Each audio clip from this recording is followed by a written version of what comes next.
स्वामी समर्थ। अनंत कोटी ब्रह्मांड नायक राजाधिराज योगीराज श्री स्वामी समर्थ महाराज यांच्याकडे मानाचे दिवार आहे।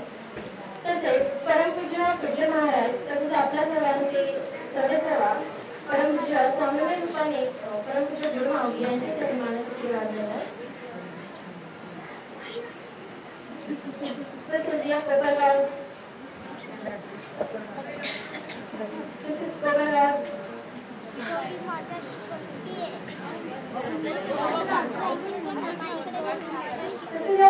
भूमीला आपल्या तपोबलाने भक्तिमय वातावरण करण्यासाठी संत साईबाबा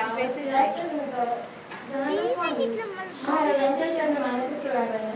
तसेच या केंद्राचे अध्यक्ष श्री हरिभाऊ काका वडूकर काका तसेच गावण काकू व इथे बसलेले सर्व माता भगिनी पोलीस वर्गाचे स्वागत करते। आज आपल्या बदलांच्या निवाराला सुरू असलेल्या अखंड नामजप यज्ञ सप्ताह श्री गुरुचरित्र पारायणाचा व प्रहर सेवेचा चौथा दिवस। सप्ताहाचे 3 दिवस कसे निघून गेले कळालं नाही, कारण या पारायण काळात संपूर्ण केंद्राचा परिसर स्वामीमय झालेला आहे व स्वामींच्या प्रचंड ऊर्जेमुळे या परिसरात कोणतीही व्यक्ती रोमांच लक्षणे राहणार नाही याचा अनुभव आपण सर्वांनी घेतला आहे। मी आज दिवसभरात घडलेल्या सर्व सेवेचा सारांश मांडण्याचा प्रयत्न करीत आहे।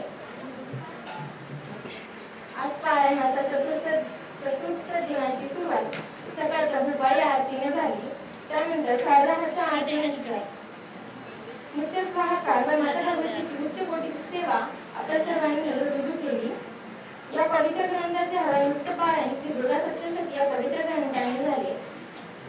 या पाठामध्ये जवळ 160 सेवेकरांनी सेवा रुजू केली।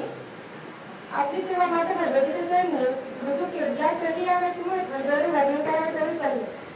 कौटुंबिक समस्या, कलह, शत्रुभय, आरोग्य व अशा अनेक समस्यांना जीवनात नष्ट करणारा हा या यागाने माता भगवतीचा आशीर्वाद आज आपल्या केंद्रातील सेवकांना व त्यांच्या परिवाराचा प्रतिष्ठा राहणार आहे हे तर निश्चित आहे। प्रत्येक स्त्री म्हणजे देवीचे रूपच जणू। एक कवितेचे वर्णन करताना म्हणतो, नारी निंदा मत करो, नारी रतन की खान, नारी से पैदा हुए रामकृष्ण हनुमान।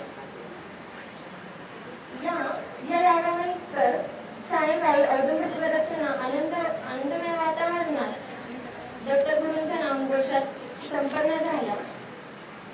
त्यानंतर सायंकाळच्या 6:30च्या आरतीनंतर 6:30च्या महानैवेद्य आरतीनंतर आपण मार्गदर्शनासाठी जमलो आहे।